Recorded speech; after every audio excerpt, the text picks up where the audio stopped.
انت غالبا داخل الفيديو ده دلوقتي ومتوقع ان انا هقول لك تعلم برمجة وانجليزي ومونتاج زي اللي بتسمعه في اي فيديو بنفس العنوان. لكن لا، انا مش هتكلم عن اي مهارة من دي، وده مش تقليلا من المهارات دي، ولكن مش اي 5 مهارات معينين اقدر اقولهم لك وينفعوا معاك. يعني انت واحد بتحب المونتاج وانا قلت لك اتعلم برمجة، فدي حاجة مش تفرق معاك ومش عايز تعملها. فانا مش هتكلم عن المهارات اللي فيها تفضيلات شخصية، اللي هو شخص عايز يتعلمها وشخص لا.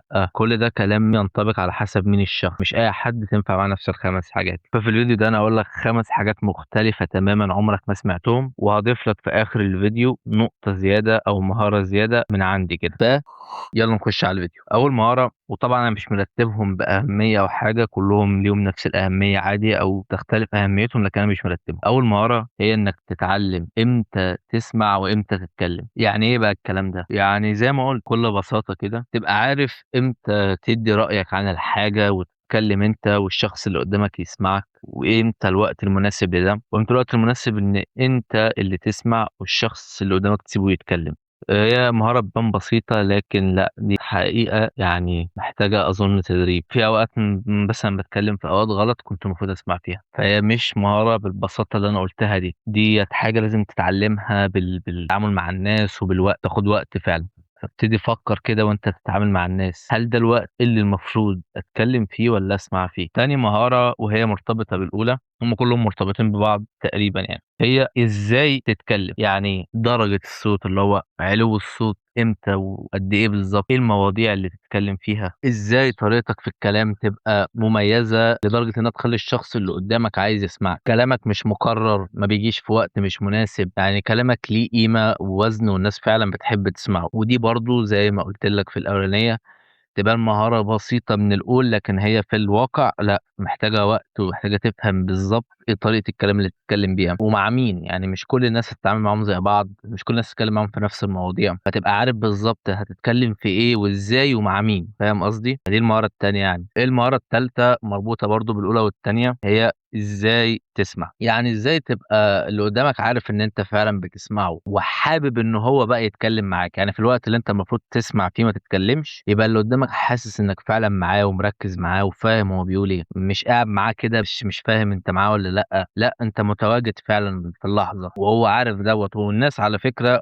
بتلقط دوت بشكل لا واعي. يعني انت لو بتكلم حد ومش مركز معاه، هو هيعرف ان انت مش مركز كده بشكل غير واعي. ولو حد بيكلمك ومش مركز معاك، انت هتعرف بشكل غير واعي، وبيبقى مش مرتاح وهو بيتكلم معاك. فاهم قصدي؟ فتبقى قادر انك تركز في اللي هو بيقوله وسامعه ومركز معاه فعلا. ولو انت بتتفرج مثلا على الشورتس كتير او الكلام ده، فالحاجات ديت بتقلل تركيزك او حاجات يعني، والكلام ده كله انك تبتدي تنمي تركيزك مع الناس وتقلل من الحاجات دي. هتلاقي وانت قاعد مع الشخص انت فعلا مركز معاه، باصص في عينيه وسامعه كويس جدا، فده يبسطه ويخليه حابب يتكلم معاك اكتر. فدي المهارة الثالثة. المهارة الرابعة ومختلفة بقى شوية عن أول 3، هي إنك تبقى قادر تستحمل. يعني إيه قادر تستحمل؟ يعني قادر تستحمل حاجة صعبة أو وحشة أو رخمة أنت مش عايز تعملها دلوقتي، بس أنت عارف إن أنت لو عملتها دلوقتي هتفيدك قدام. يعني وليكن أنت عايز مثلا تخش طب، فإنك تبقى قاعد تذاكر دلوقتي وأنت مش حابب تذاكر وقرفان، بس رغم كده أنت عندك القوة والمهارة إنك قادر تستحمل المذاكرة دلوقتي علشان قدام هتجيب النتيجة اللي تدخلك طب. عندك بيزنس معين، عندك ايا كان، فعايز تطوره، فانت قاعد دلوقتي بالساعات مستحمل انك مثلا تشتغل عليه او تتعلم حاجات بخصوصه،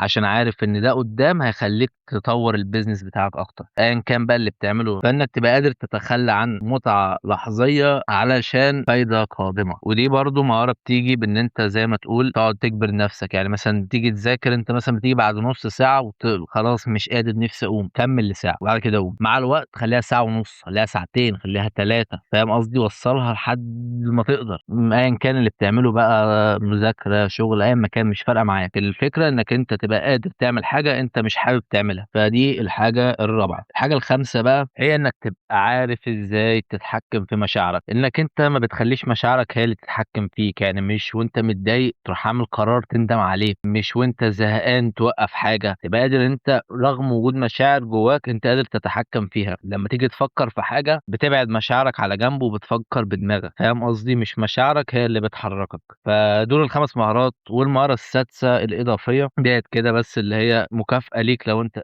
قعدت لحد دلوقتي يعني، هي مهارة اتخاذ القرارات، تبقى عارف إيه القرار اللي تاخده وإمتى. يعني أنت مثلًا شخص قاعد بيستنفذك أو بيضايقك أو أيًا ما كان، أيًا كان يعني بيعمل إيه، بس الشخص دوّة وجوده في حياتك غلط، وأنت عارف إن القرار الصح دلوقتي إنك تقطع علاقتك بيه، تاخد القرار دوّة بحسم، تبقى عندك القدرة دي والمهارة دي، ما ترجعش فيه مهما حصل، فاهم قصدي؟ مش تبقى قاعد متردد والكلام ده، وتبقى برضه عارف إمتى القرار ده المفروض ما تعملوش، فاهم قصدي؟ ملخص سريع للفيديو، المهارة الأولى إنك تبقى عارف إمتى تتكلم وإمتى تسمع، ما تخلطش بينهم. المهارة التانية إنك تبقى عارف إزاي تتكلم، إزاي تعبّر عن اللي جواك وعن أفكارك وعن كل ده. المهارة التالتة إنك إزاي تسمع، إن يعني وتبقى عندك مهارة الاستماع والناس بتحب تكلمك فعلًا لإنك بتسمع كويس ومتواجد ومركّز. المهارة الرابعة إنك تبقى عندك القدرة إنك تستحمل حاجة أنت مش حابب تعملها عشان عارف إنها هتفيدك قدّام. والخامسة إنك أنت تتحكّم في مشاعرك، ما تخلّيش مشاعرك هي اللي تتحكّم فيك. والسادسة والأخيرة واللي كانت زيادة، هي إنّك تبقى عارف إيه القرار الصح وإمتى تاخده. كل دي مهارات بتيجي مع الوقت والتدريب، لكن الفيديو ده بس مجرّد إن هو بيفكّرك إنّك لازم تبدأ تركّز عليهم. يعني لمّا تيجي مثلًا تقعد مع حد تفتكر الفيديو ده، هتبدأ تحاول إنّك تركّز معاه فعلًا وتسمعه.